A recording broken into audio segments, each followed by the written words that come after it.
साधकों के प्रश्न होता है कि ये सनातन क्या है, तो इसी पर प्रकाश डालने का मैं प्रयास कर रहा हूँ। दरअसल हमारा ये जो शरीर है, इससे बड़ा ना तो कोई मंदिर है, ना इससे अच्छी कोई मस्जिद है, ना इससे अच्छा कोई चर्च है, ना ही इससे अच्छा कोई गुरुद्वारा है, ना ही इस शरीर से अच्छा कोई तीर्थ है। तो जो जिस परमात्मा को, जिस निराकार ब्रह्म को ढूंढने के लिए हम मंदिर, मस्जिद, गुरुद्वारे, चर्च, तीर्थ स्थानों में भटकते फिरते हैं, दरअसल वो निराकार ब्रह्म आत्मा के रूप में हमारे इस शरीर के ही अंदर बैठा हुआ है।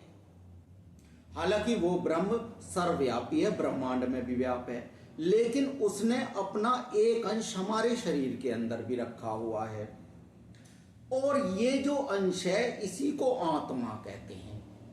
ये बिल्कुल निराकार ब्रह्म का ही स्वरूप है और यही सनातन है।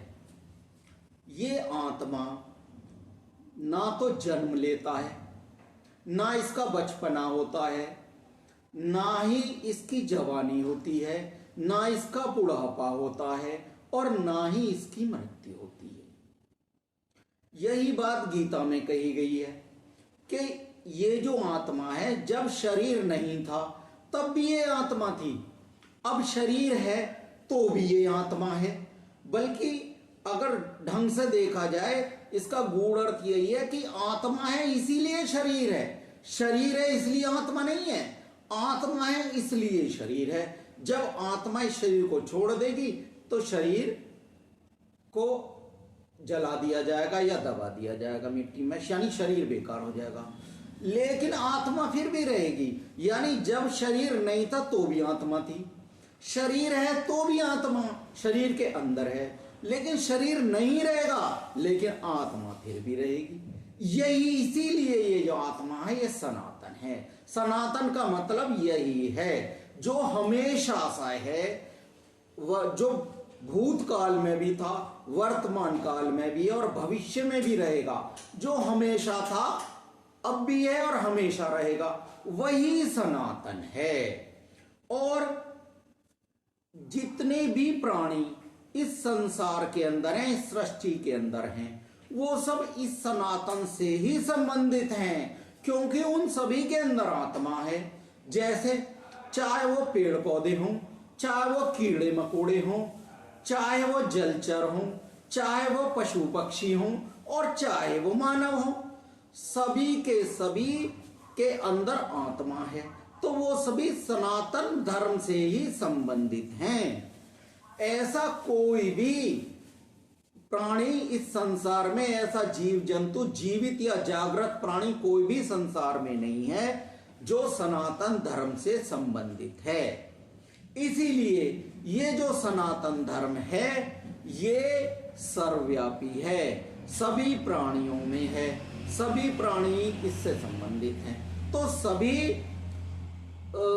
सनातन धर्मी ही हैं। बस एक अंतर है सभी प्राणियों में और मनुष्यों में, क्योंकि सभी प्राणियों के अंदर वो विवेक नहीं है कि वो अपने आत्म तत्व तक पहुंच सकें।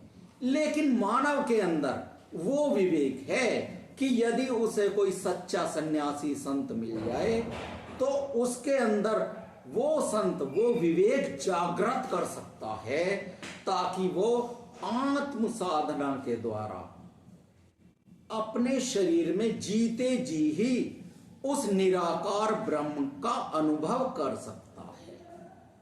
और उस निराकार, जब वो अपनी आत्म साधना करता है तो उसे अपने अंदर ही आत्म चेतना का अनुभव होता है। तो इस संसार के जितने भी मानव हैं, चाहे वो हिंदू हो, मुस्लिम हो, सिख हो, ईसाई हो, चाहे वो अफ्रीकन हो या अमेरिकन हो, चाहे वो कहीं भी हो पूरी सृष्टि में, चाहे वो एलियन भी हैं, अगर वो जीवित प्राणी हैं तो उनके अंदर निराकार ब्रह्म आत्मा के रूप में है। और वो सब सनातन धर्म से ही संबंधित हैं, वो सब सनातनी ही हैं। और अगर वो अपने आप को सनातनी नहीं मानते तो ये उनका भ्रम है, और उन्हें उनके इस भ्रम से निकालने का ही प्रयास मैं कर रहा हूं। और इस प्रयास में जो लोग अपने आप को सनातनी समझते हैं उन सब का सहयोग मुझे चाहिए, और उसके लिए किसी धन की जरूरत नहीं है, किसी धूप बत्ती अगरबत्ती जलाने की जरूरत नहीं है, किसी की आरती चालीसा पढ़ने की जरूरत नहीं है, कोई रोजा रखने की जरूरत नहीं है, कोई नमाज पढ़ने की जरूरत नहीं है, किसी पशु पक्षी की कुर्बानी देने की जरूरत नहीं है, किसी का बलिदान देने की जरूरत नहीं है। केवल शांत होना है, और वो शांत होना मैं सिखा दूंगा। और वो शांत भी कैसा हुआ जाएगा? केवल 3 नियम है उस शांति के को प्राप्त करने के। पहला नियम, विषयों को विष की तरह छोड़ना होगा। नंबर 2 नियम, सत्य को अमृत की तरह अपनाना होगा। और नंबर 3 नियम, कि चेतना में विश्राम करना होगा। अब जो 2 ऊपर के नियम है ये तो आपको आपकी संकल्प शक्ति से प्राप्त होंगे, और जो तीसरा है आत्म चेतना में विश्राम कराना, वो मैं कराऊंगा, उसकी जिम्मेदारी मेरी है। मुझसे जो भी लोग जुड़ेंगे उन्हें कोई धन नहीं देना, किसी तरह का कोई पाखंड नहीं करना, केवल शांत होना, मौन होना, वो साधना, ध्यान साधना मैं आपको बताऊंगा, और वो ध्यान साधना आपको करनी है। और आपको जीते जी आपके इस शरीर के अंदर आत्म साधना मैं करवाऊंगा, उस आत्म चेतना तक मैं पहुंचाऊंगा जो आपको उस परमात्मा तक, उस निराकार ब्रह्म तक पहुंचाएगी, और जीते जी पहुंचाएगी। इस बात का मेरा वादा भी है और दावा भी है। बस आप मुझसे जुड़े रहें। बहुत बहुत धन्यवाद।